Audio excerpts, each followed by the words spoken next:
Isang pinagpalang araw sa ating lahat. So, ngayong araw is May 11, 2024. So, ayun, bago mag-start, gusto ko munang batiin ng advance Happy Mother's Day ang aking ina at sa lahat ng nanay na masipag at nag-aaruga sa atin at nagmamahal sa atin ng lubos. So, bago natin simulan yung ating series ng ating devotion, muli muna nating balikan yung ating naging series netong nakaraang linggo para dun sa mga tao na bago lang na tagapakinig at taganood ng ating talakayan sa ating devotion. So yung tinalakay naming series nakaraan ay God's sovereignty. So lahat na nakikita natin sa mundo, yung heaven and earth, plants, animals, or tayo, human being, is God's made. So God is so powerful.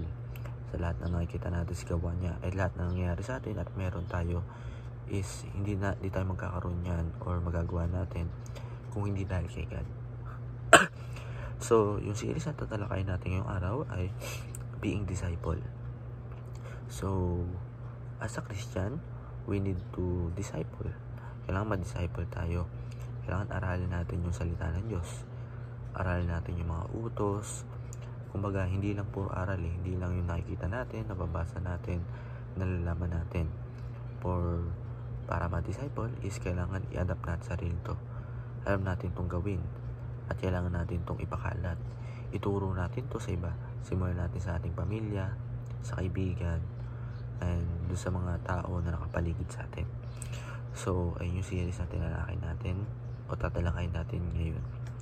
So, ang Bible verse na tatalakayin natin ngayong araw ay 1 Corinthians chapter 11 verse 1. So, ang sabi dito in English, follow my example as I follow the example of Christ. So, in Tagalog, tularan ninyo ako gaya ng pagtulad ko kay Kristo. So, sabi lang ng nagsulat niyan is kailangan tularan daw natin siya gaya ng pagtulad niya kay Kristo.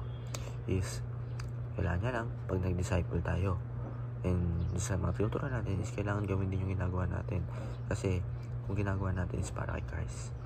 So para lumako yung ating talakayan ng Bible verse, tayo ay dumako sa ating unang katuruan.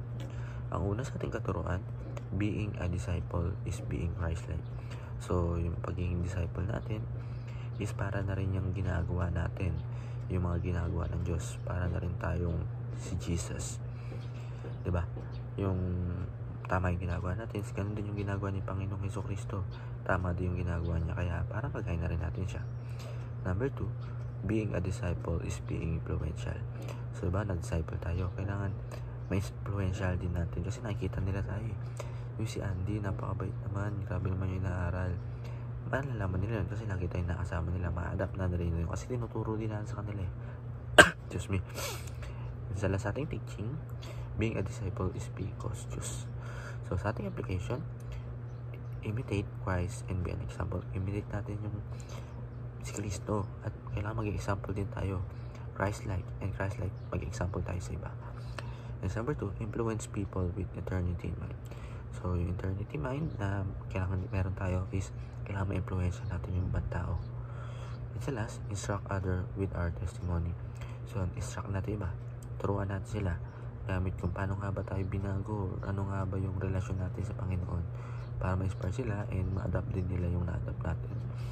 So ay lang po para sa araw na to, naway may natutunan tayo sa ating panonood at pakikinig, and God bless to all.